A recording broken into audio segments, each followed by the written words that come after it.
अर्पिता, बरं झालं तू अन्वेषाला घेऊन आलीस. किती छान वाटतं तिला बघून. आता कायम घेऊन येत जा तिला. आणि आज जावई आलेत. विशालराव, ये जा अधून म्हणून तुम्ही असे.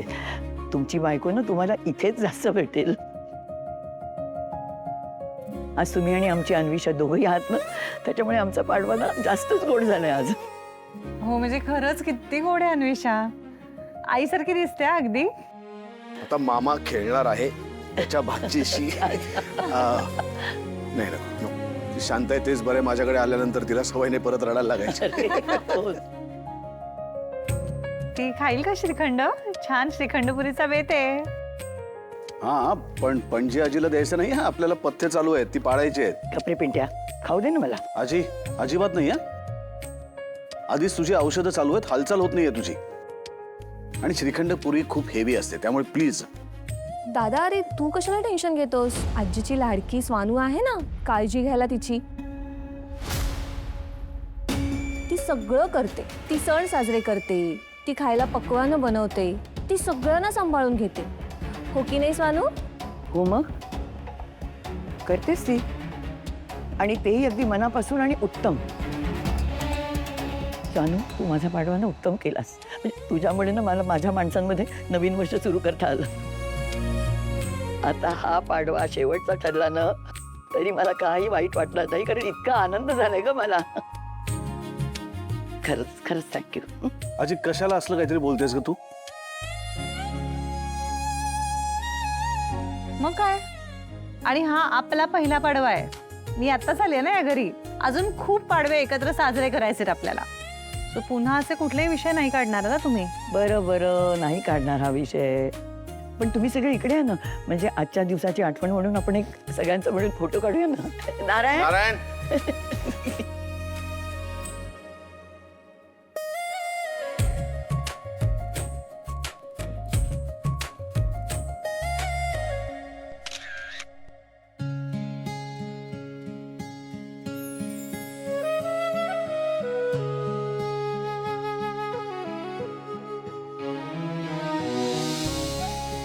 आनंद, नैवेद्य दे.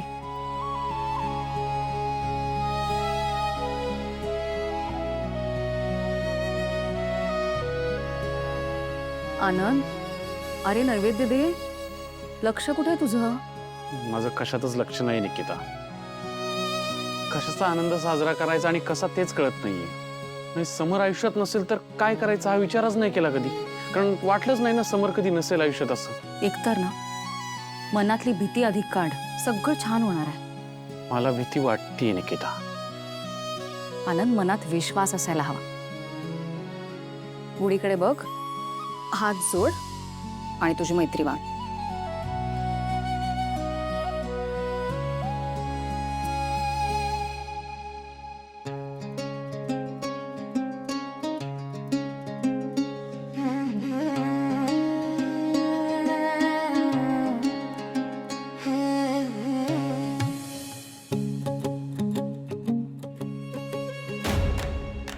खूपच कौतुक झालंय आज एका मुलीचं. त्यापेक्षा घरातलं वातावरण खूप छान होतं याचा जास्त आनंद झालाय मला. पण तरीही तू चूक केलेली पुसली जाणार नाही. म्हणजे आईंच्या बाबतीत इतका हलगर्जीपणा घरातलं ना कोणीही विसरू शकणार नाही हे.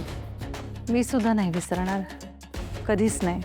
आणि या घरात परत ती चूक होणार नाही याची गॅरंटी मी देते तुम्हाला. छान आहे तुझा कॉन्फिडन्स. पण काय तेवढ्यानी भागत नाही ना. हे राजवाड्यांचं घर आहे आणि राजवाड्यांचं घर चालवायला एक धमक लागते. सॉरी, पण तुझा असा गैरसमज झालाय की तुझ्यात ती धमक आहे. पण मी गेली 25 वर्ष हे घर सांभाळते आणि तुला येऊन काही महिने झाले असतील. कसं आहे, आमच्या घराण्याचे दागिने हे सगळे आता तुला मिळाले आहेत, त्यामुळे सगळ्या जबाबदाऱ्या तुला मिळाल्या आहेत. तू या घरची मालकीण झाली आहेस असं तुला वाटत असेल, पण तसं नाहीये. कसं आहे की ह्या राजवाड्यांच्या घरातली सगळी नाती कोळून पेले मी, हे विसरू नकोस. नाही विसरणार काकू. आणि thank you so much for the reminder. पण काकू अहो, नात्यांची वीण ही काळाने नाही, मनातल्या जिव्हाळ्याने घट्ट होते ना. किती वर्षांची सोबत आहे ह्याने नाही, आपण एकमेकांना किती साथ दिली, एकमेकांच्या अडीअडचणींना कसे एकत्र उभे राहिलो याने घट्ट होते. आता नातं किती वर्ष जुनं आहे याने नाही, पण त्या नात्यातला ताजेपणा अजून टिकून आहे का, आपण एकमेकांच्या बरोबरीने खरंच उभे राहतोय ना, या सगळ्यांनी ती जास्त घट्ट होते. बाकी तुमच्याकडून तर शिकत राहीनच मी. राजवाड्यांची सून झाली आहे ना आता, शिकेन.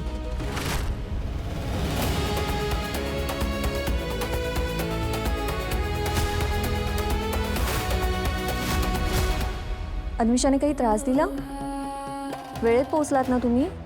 बरं, हो हो, मी नंतर कॉल करते. हां हां. ताई, देवाने काही स्पेशल ट्रीटमेंट दिली आहे का आजीला? बनवतानाच स्पेशल बनवलंय का? एवढ्या उंच जिन्यावरून पडली तरी वाचली कशी काय ती? तू पडली असतीस तर तूही गेली असतीस ताई. अंशुमन, फॅक्ट आहे ताई. एका हेअरलाईन फ्रॅक्चरवर कशी काय सुटली ती? डॉक्टर म्हणाले ना मिरॅकल आहे. मिरॅकल नाही, आपलं बॅड लक आहे. मरत का नाही ती? झाले ना 80 वर्ष. का अजून सगळा कंट्रोल हवाच आहे तिला? प्रॉब्लेम आजीमुळे नाही, दादा आणि स्वानंदीमुळे झालाय. तुला माहिती आहे अंशू, जिन्यावरून जेव्हा ती पडली ना, तेव्हा तिला इतक्या घाईने जर ट्रीटमेंट मिळाली नसती ना, तर झालं असतं सगळं. दादा आणि स्वानंदी धावत आले आणि घेऊन गेले तिला हॉस्पिटलला, म्हणून आजी वाचली. Tension tension tension tension. काय झालं मॉम? टेन्शन देते स्वानंदी मला.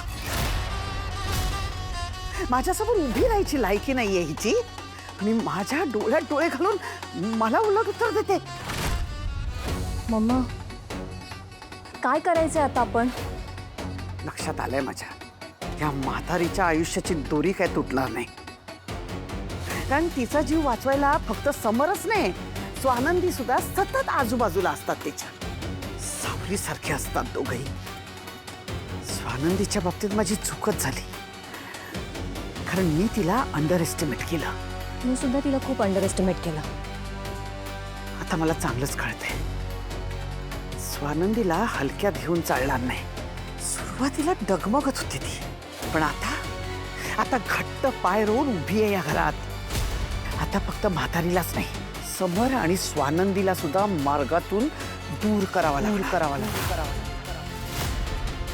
ही म्हातारी गेली ना की समर आपोआपच खचेल. पण जोपर्यंत स्वानंदी ढाळीसारखी उभी आहे ना म्हातारी समोर, तोपर्यंत म्हातारीला काही होणार नाही. नाही मल्लिका, आता एका दगडात 3 पक्षी. काहीतरी मोठा प्लॅन करावा लागेल. पण घाई करावी लागेल मॉम. शांत, आता शांत राहावं लागणार अंशू. एकही वार वाया जाता कामा नये. शत्रू सावध झालाय. आता जो घाव घालू ना तो लागलाच पाहिजे. फक्त एक योग्य वेळ येऊ दे की त्या म्हातारीचा कायमचा बंदोबस्त करून टाकते.